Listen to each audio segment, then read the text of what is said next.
తాలి కట్టడంతోనే అసలు సమస్య మొదలైంది. వీడు నిన్ను ప్రశాంతంగా బ్రతకనివ్వడు. వీడి ప్రాణాలు తీస్తేనే అన్ని సమస్యలకి పరిష్కారం దొరుకుతుంది. అన్నయ్య వద్దన్నయ్య, వదే అన్నయ్య. గంగా గంగా అన్నయ్య, గంగా వదలరా అన్నయ్య.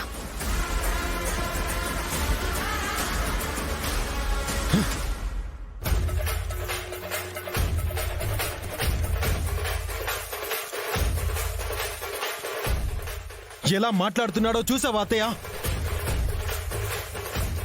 మా అమ్మ ఊసెత్తినా ప్రాణం తీస్తానని వాడికి తెలుసు కదా. అయినా సరే మాట్లాడుతున్నాడంటే సరైన గుణపాఠం చెప్పకుండా వదలకూడదు. ఆపో ఆపో ఆపో. నా కొడుకు నీ చెల్లెలతో కాపురం చేసి కడుపొచ్చినాదని నువ్వు మాత్రం సంబరంగా పళ్ళు పూలు తీసుకురావాలి.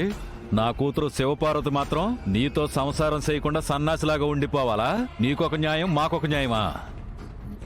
నా కొడుకన్న దాంట్లో తప్పేం లేదు. మరి ఇంకొక్కసారి ఈ మాట అంటే వాడి నాలుక చీల్చి పారేస్తాను. నానా, నేను అన్న దానికి అపార్థం చేసుకున్నాడు, కానీ మనం అన్న మాటలకి అర్థం ఉందనిపిస్తే వాళ్ళ చెల్లి వస్తానంటే తీసుకెళ్ళిపోమను. ఇక్కడ ఉండాల్సిన అవసరం తనకేం లేదు దేవరాజ్. నా చెల్లెల్ని కళ్ళల్లో పెట్టుకుని చూసుకోగలను. నా చెల్లి నాతోనే వస్తుంది. మరి ఇంకా చూస్తావేంది? నీ చెల్లి నీతో పాటు వస్తానంటే తీసుకెళ్ళు. వచ్చేమ్మా, ఇంకొక క్షణం కూడా నువ్వు ఇక్కడ ఉండాల్సిన అవసరం లేదు.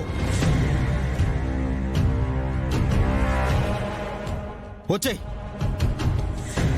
నీకు స్పృహ ఉంది కదా, నీ జీవితం ఏంటని ఆలోచించుకోవా? బయటికి బయటికి.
గంగా అన్నయ్య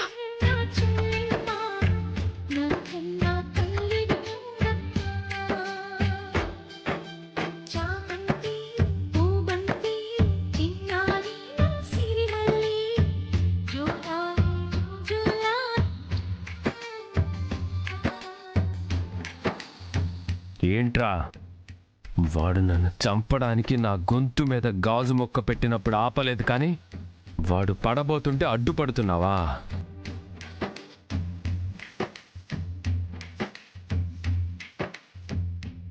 ఇంకా ఏం చూస్తున్నావురా? నీ చెల్లి రానప్పుడు ఇంకా ఎవరి కోసం చూస్తున్నావు?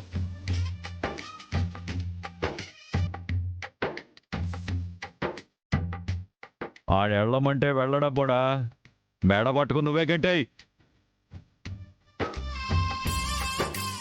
పోతరా. ఆగుదేవా ఆగుదేవా ఆగుదేవా. గంగ తన చెల్లెలు రావట్లేదన్న బాధతో ఉన్నాడు గాని నీ మీద కోపంతో కానీ కళ్ళెర్ర చేస్తే నువ్వు దక్కవు, బూడిదైపోతావు. మీకేమైనా ఆటలుగా ఉండదా? అస్తమానం వాడు నా కొడుకుని కొట్టడానికి ఇంటికొచ్చి రచ్చ చేస్తున్నాడనేసి పోలీస్ కేసు పెడితే వెంటనే అరెస్ట్ చేసి తీసుకెళ్తారు. ఏమనుకుంటున్నారు? బయటికి తోలరాబడా. పోతరా. అన్నయ్య, ఏం చేస్తున్నావు అన్నయ్య? అన్నయ్య